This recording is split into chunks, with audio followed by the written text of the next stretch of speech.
बच्चों, कैसे हैं आप सभी? मुझे आशा है आप सभी अच्छे और प्रसन्न होंगे। चलिए आज हम पढ़ते हैं पाठ 6 वचन, करते हैं इस पाठ की शुरुआत।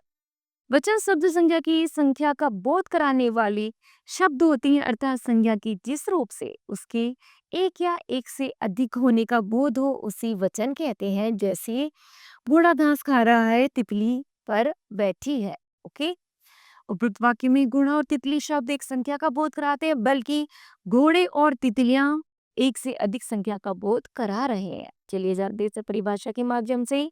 संज्ञा शब्द के एक या अनेक होने का बोध कराने वाले शब्द वचन कहलाते हैं। वचन के भेद एक वचन और बहुवचन। एक वचन है शब्द के जिस से एक ही प्राणी अथवा वस्तु का बोध होता है, एक वचन कहलाता है। जैसे पुस्तक, बस, गमला, चाबी, पेंसिल आदि। बहुवचन है शब्द के जिस रूप से एक से अधिक प्राणियों अथवा वस्तुओं का बोध होता है उसे बहुवचन कहते हैं। जैसे पुस्तकें, बसें, गमले, चाबियां, पेंसिलें, मालाएं आदि। आगे है वचन की पहचान। वचन की पहचान दो प्रकार से होती है, जैसे संज्ञा या सर्वनाम द्वारा, क्रिया के रूप द्वारा। संज्ञा या सर्वनाम द्वारा है वाक्य में प्रयुक्त संज्ञा या सर्वनाम शब्द एक या अनेक होने का बोध होता कराते हैं। जैसे बच्चा सो रहा है, बच्चे सो रहे हैं। वह लिख रहा है, वह लिख रहे हैं। फिर एक क्रिया के रूप द्वारा, जब संज्ञा शब्दों का रूप एक वचन तथा बहुवचन में एक समान रहता है तो वह वचन जानने के लिए क्रिया का रूप देखा जाता है। जैसे एक वचन है पक्षी दाना खा रहा है, बहुवचन है पक्षी दाना खा रहे हैं। साधु तपस्या कर रहा है, साधु तपस्या कर रहे हैं। आगे है वचन संबंधी ध्यान देने योग्य बातें।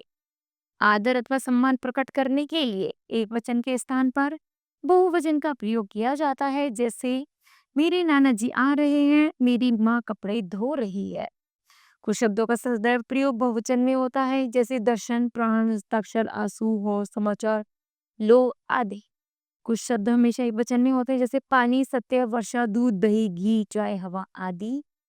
कुछ शब्दों का प्रयोग बहुवचन बनाते समय अंत में वृंद, गण, वर्ग, जन, लोग आदि शब्द जोड़ दिए जाते हैं। जैसे पक्षी वृंद, छात्रगण, टिड्डी दल, डॉक्टर लोग, गरीब लोग, प्रजनन, गुरुजन आदि। जिन शब्दों के अंत में सेना, दल, जाति का प्रयोग होता है उनका प्रयोग एक वचन में होता है। जैसे टिड्डी दल उड़ता हुआ आ रहा है, मानव जाति की सेवा समाज की सेवा है। भूसंज्ञा शब्द ऐसे होते हैं जो पूरे समुदाय का प्रतिनिधित्व करते हैं, इसलिए इनका प्रयोग एक वचन में होता है। जैसे भीड़ नजारा देखती रह गई, जनता नेता की परीक्षा में बैठी रही। कुछ संबंध सूचक संज्ञाएं दोनों वचनों में समान होती हैं, जैसे काका, दादा, नाना, चाचा, मामा, पापा, ताऊ आदि। वचन परिवर्तन के नियम। अकारांत स्त्रीलिंग शब्दों के अंत में आ के स्थान पर ए करने से परिवर्तन होता है।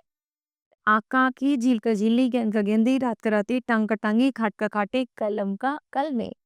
उसी तरह अकारांत स्त्रीलिंग शब्दों के अंत में आ के पश्चात ए जोड़ने से परिवर्तन होता है। जैसे कन्या का कन्याएं, कला का कलाएं, कथा का कथाएं। आगे अकारांत पुल्लिंग शब्दों के अंत में आ के स्थान पर ए करने से परिवर्तन होता है।